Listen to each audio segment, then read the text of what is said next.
सचिन कुशवाहा। अच्छा, बहुत बहुत धन्यवाद सर आपका यहाँ पे आने के लिए। तो सर मैं ये जानना चाहती हूँ, जैसे कि आप स्कूल, ये आपका स्कूल है सर? यस। जी। तो सर जैसे कि अब देख पा रहे हैं यहाँ पे जो भी बच्चे हैं, सर कितने समय से आप स्कूल अपना चला रहे हैं? 27 साल हो गए। 27 साल हो गया। बहुत बहुत सर अच्छा लगा मुझे जान करके कि आप 27 साल से अपना स्कूल जो है ये रन कर रहे हैं। तो सर 27 सालों में आपने कुछ ऐसी चीजें तो मतलब ऑब्जर्व की होगी कि जैसे कि बच्चे होते हैं, पढ़ाई करने आते हैं स्कूल के अंदर, पढ़ाई करके जाते भी हैं, लेकिन बहुत सारे ऐसे बच्चे होते हैं जो इसी स्कूल से पढ़ करके बहुत आगे भी चले जाते हैं, और बहुत सारे ऐसे बच्चे होते हैं जो जिनको देख करके ऐसा लगता है कि ये सुधर क्यों नहीं रहे, मतलब टीचर्स भी परेशान हो जाते हैं।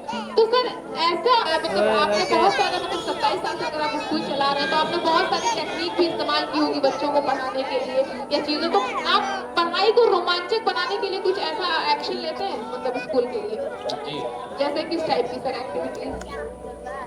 पहले तो स्कूल में जब टीचर स्ट्रिक्ट रहते हैं तो बच्चे जिम्मेदारी पूर्वक काम करते हैं। टीचर अगर लापरवाही से अगर क्लास को लीड कर रहा है तो बच्चे की वहाँ से बदलना शुरू हो जाता है, बिगड़ना शुरू हो जाता है। टीचर को सीरियस में जिम्मेदारी के साथ क्लास में पढ़ाना चाहिए, ताकि प्रत्येक बच्चों का अगर नजर रखते हैं तो बच्चे का विकास होगा और बच्चा बिगड़ नहीं सकता है। जैसे कोई भी कोडिंग अगर हो रही है, कोई भी सेंटेंस अगर लिख रहे हैं, कोई भी वर्ड लिख रहे हैं बुक पर, तो टीचर को ध्यान देना चाहिए। बच्चों को ध्यान देना चाहिए कौन बच्चे जिम्मेदारी के साथ मेरी बातों को सुन रहा है। अगर टीचर चिल्ड्रन सोया है कक्ष में या ब्रेक पर सोया है डेस्क पर और टीचर ध्यान नहीं दे रहा है तो स्वाभाविक वहाँ से बच्चों की भाग बिगड़ने लगती है और बच्चा वहाँ से कतराने लगता है। जी सर, बिल्कुल मैं आपकी बात से अग्री करती हूँ। मेरा एक सवाल और है सर, जैसे बच्चे होते हैं, बच्चों को पढ़ाई करने के लिए या फिर उनको मोटिवेट करने के लिए कह सकते हैं आप कि मोटिवेट करने के लिए उनके पिता माता, उनके पेरेंट्स होते हैं, उनके गुरु होते हैं, उनके ट्यूशन के जो भी गुरु होते हैं, ये लोग होते हैं, लेकिन जो टीचर्स के अंदर जो कमियां आ रही हैं उनको किस तरीके से दूर किया जा सकता है? क्योंकि कहीं ना कहीं एक बच्चों का, अगर एक क्लास में 30 बच्चे पढ़ रहे हैं तो उन 30 बच्चों का भविष्य निर्भर करता है वो टीचर जो 30 बच्चों को पढ़ा रहा है। तो सर उन जो टीचर है, जो शिक्षक पढ़ा रहे हैं बच्चों को, और जो आपने बताया कि जो उन लोगों के अंदर जो कमियां आ रही हैं, इसको हम कैसे दूर कर सकते हैं? जैसे कि बच्चों को तो हम बहुत तरीके से पढ़ाई को लेकर के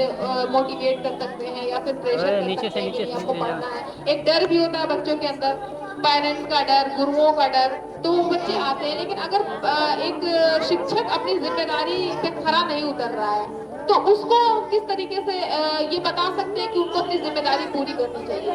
क्योंकि एक शिक्षक ऑलरेडी एक समझदार व्यक्ति होता है, तभी वो शिक्षक है।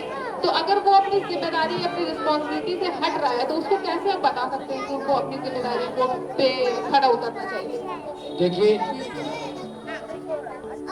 सर्वप्रथम बच्चों को सोचना चाहिए, और छोटे बड़े या बच्चे बड़े हैं नहीं, हम स्कूल में क्या करने आए हैं। टीचर को समाज क्लास में जाए तो जिम्मेदारी का बोझ देना चाहिए। जैसे कहना चाहिए पढ़ने से हमारा समाज विकास होगा, और बेटा तुम विकास होगे और तुम्हारे माता पिता समाज में एक स्थान मिलेगा और समाज में तुम्हारा भी स्थान मिलेगा। इसलिए कोई भी पढ़ाई कीजिए और उसकी जिम्मेदारी के साथ कीजिए।